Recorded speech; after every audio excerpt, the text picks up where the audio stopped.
because the moment we bent that corner and she seen us, there was no questions asked. She was like, get them in the room. And this is not even labor and delivery. This is just a room to get checked. Okay. To see where you're at. To see where I'm at, like dilated, and to put the baby like on that monitor thing and see like if he's doing okay, right? This is at like 5:10, you guys, literally, that I'm getting in a room. But like I said, by the grace of God, I don't know if she just seen the look on my face or his face, that like when we bent that corner, she's like, get him in a room. So the moment we walk in the room, a nurse comes and she's trying to put this monitor thing on me, like absolutely trying, and she literally can't. Because at that point, my contractions were like every minute, right, babe? Right. So I kept, like, she kept trying to have me lay down, and I kept hopping right back up, like, because I couldn't lay down during my contractions. It just was not happening. So I would get up, and I would sway back and forth. I probably had 4 to 5 contractions with her in the room. Then she showed Michael, like, how to help me when I was contracting. On her back. Yeah, or like on my sides right here, like on how to like alleviate. The counter pressure, pretty much. Pretty much, exactly. She couldn't even put the monitor thing on me. Then that's when the actual nurse came in to check me. Her name was Karen. And I just loved her so much. I'm going to tell you guys why. The moment she came in, she tried to put the monitor on me and she wanted to check me. It happened like 2 or 3 times where I had like 2 to 3 contractions and I had to keep getting up as well, even with her. Mind you, I got into that room at 5:10.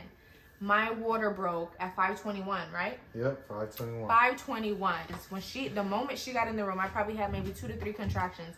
When I got up for one of those contractions, Michael like pushed my sides, and then we just heard a pop, and my whole water came.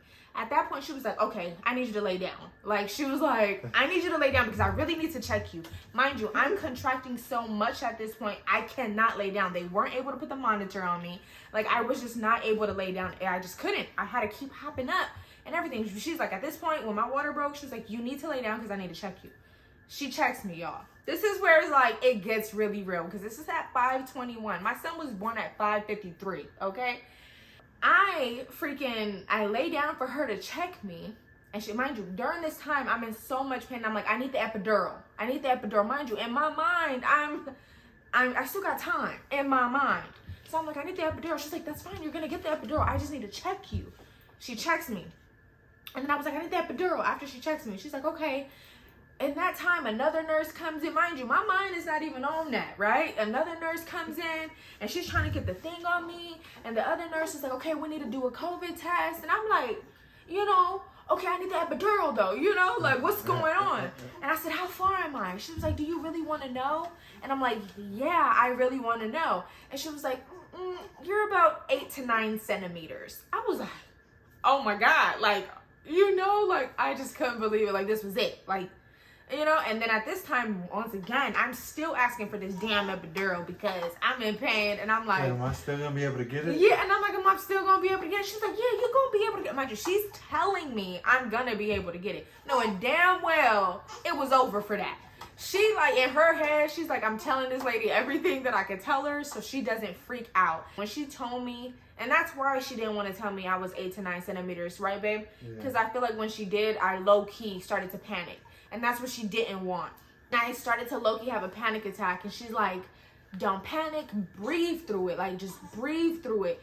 During that time, we have nurses come in, quick COVID test, and they're taking me upstairs now at this point because it's 8 to 9 centimeters. So they're rushing me to labor and delivery. And mind you, we got to go a couple floors up. So we get into the elevator, and during this whole time, mind you, my water broke. I'm pushing, and I'm telling them I'm pushing. Water's coming out of me, everything. And this is in the hallway, in the elevator, like open for people to see. You get what I'm saying? And not even in the labor and delivery room. And I'm feeling that pressure and that, you know, that urge to push. And she's telling me to don't fight it. What did she say? To do like little pushes or something. Like, she's telling me don't fight it, pretty much. Yeah, because Diamante was saying, like, I feel like I gotta push, and she's like, go ahead, push. Yeah. Don't not push. You yeah. know what I mean? But just push. Lightly, something like that. Yeah. She said give in to the push. That's what she said. She's like, give into it. Like, just let your body just kind of do what it needs to do. Still walking up, and I'm low-key pushing, and water is still coming out of me. Like, so once we get into the room, y'all, this one to get real. Like, we get into the room probably with not even probably, with minutes to spare, y'all. Minutes, okay? Nurses is running in. Nothing is ready.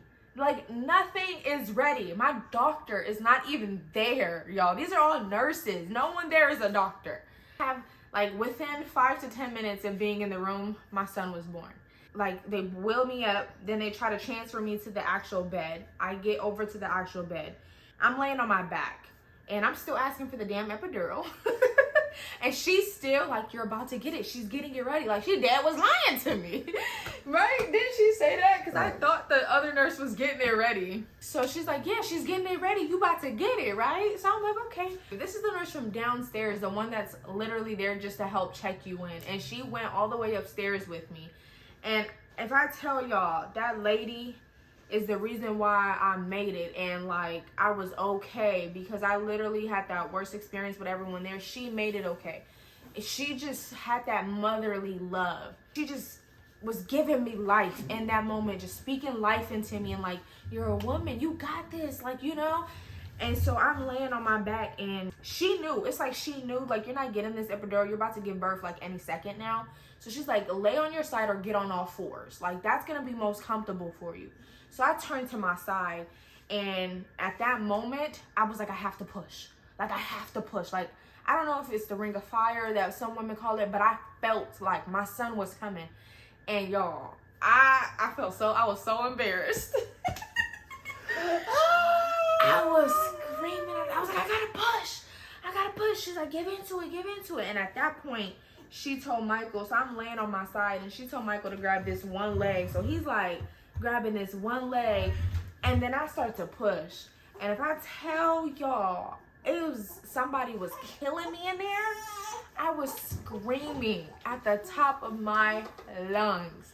I was so embarrassed, but I couldn't believe it. But at the same time, hell, shit, it is what it is. I was giving birth, okay? And I felt everything. Pushed 4 times, y'all. Just 4. And my son was out. Thank you, Jesus. I'm so happy that it was like the quickest birth. And Karen pulled him out. And Karen, that nurse pulled him out. It was such an empowering, like, experience. I couldn't believe it. Honestly, like, they gave me my son, and Michael kept saying, look at your son, look at your son. They were telling me, look at my son. And I was just exhausted. I couldn't even look. Like, I had him, and I'm just like, okay, give me a second. Because that pushing and just, like, my body, like, it just felt like it was shit. I just gave birth. Right. Like, and I felt it. Like I said, when Mom say I had an epidural, so I didn't feel anything. But this one, I literally It's like, felt imagine being constipated. No, I'm playing. Like, he knows, right? Like, he got a shit really bad, and it won't come out, and then just boop, the instant relief. That's what she looked like. Yeah, no. And that's what it was. No, I can honestly say that's probably what I looked like, because that's what it was. I was just so happy, and like I said, shout out to Karen, because she came. If it wasn't for her, I don't think I would have been able to do it. She even came over to me and like kissed me on my forehead. And I promise you, y'all, like, when you just have that feeling, like, I feel like that was an angel right there. Like, that was my dad or my grandmother. Like, just God sent. If it wasn't for her, I wouldn't have made it. Like I said, she spoke life into me from downstairs to upstairs in them quick little 20 minutes, okay? I'm so happy I had her. I am so happy and blessed that I had her. That was my birth experience, y'all. It was the quickest, most hectic, most crazy experience ever. But at the same time, if I could tell y'all the strength that I felt, and like, I think I'm still on that high, honestly, because like, I'm the happiest and I feel so much better. And I think it's off of the high of having my son and knowing that I did it on my own. My husband was working. I was at home laboring on my own, got to the hospital, did that with no medication, and just had that whole experience. It's unexplainable. Like, it's such a beautiful thing. Either way, like, it doesn't matter how you bring a child into this world, because I've had it all 3 ways, and that's crazy too, right? It is. My oldest, I had a C-section. My middle, I had her as a VBAC, a successful vaginal birth, but with the epidural and the Pitocin and that whole experience. So I've had all of that. And then with him, completely natural, like vaginal, natural, no assistance, like literally went to the hospital ready to push. And, you know, I don't feel any different about any of my kids, but that last one, I can honestly say it was really empowering, honestly, because it's like, wow, like, you could do it. I could do it, but like, women, we're just so amazing. No matter how you give birth, you're amazing. But I think for my woman who has done it naturally and vaginally can like speak for this or attest to this, that like, it's just, that's unmatched. You get what I'm saying? Because like, just think about it, like that's how it's kind of meant to be, with no intervention or no intervening, you know, from the man. And back in the days, we didn't have all that we have today. Like, you literally just had to give birth. So many women has died just giving birth naturally. And just being able to do it and come out successful and come out okay, healthy, that is just, it's an experience, man, honestly. And I'm just so happy that I got to experience it. And I think I needed to experience it. Like, I personally needed it. As a woman, as a mother, I just needed that for me. You know what I'm saying? And it was such a beautiful thing. I wouldn't change a thing, honestly. I mean, if I could change anything, probably just get there a little bit sooner so I can enjoy it a little bit more. But honestly, it happened the way it did, and it was meant to happen like that, and I wouldn't change it. Man, it's just such a beautiful thing, and I'm just happy and grateful that I'm okay, my son's okay, and we were able to make it home safely and healthy, and that's all that matters.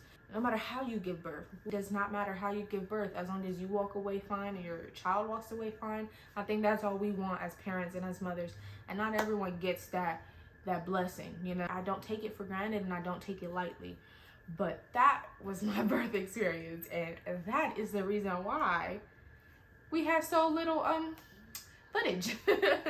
Like I said, I was sad at that part. That part I really was bummed out, because I was so adamant about this time around documenting my birth, because I haven't seen myself give birth. Like, I didn't see it with Mila, and I didn't see it with Monse. So this one I was so adamant about getting all of that footage of my son, you know, coming into the world, and I didn't get to do that. So I was bummed about that. But y'all see why me and Michael were just so occupied and just so worried about, you know, getting me into a room and getting seen give birth, because that's what our fight was. Like, felt like we had to fight them to get me into a room. Like, yo, see me, help me, don't let me do this on my own, you know? Like, but so that was it. That's what really happened. And I'm sorry I couldn't be along for everything, but now you guys know. I appreciate you guys, all the love for watching. Like, subscribe, share, comment, and thank you.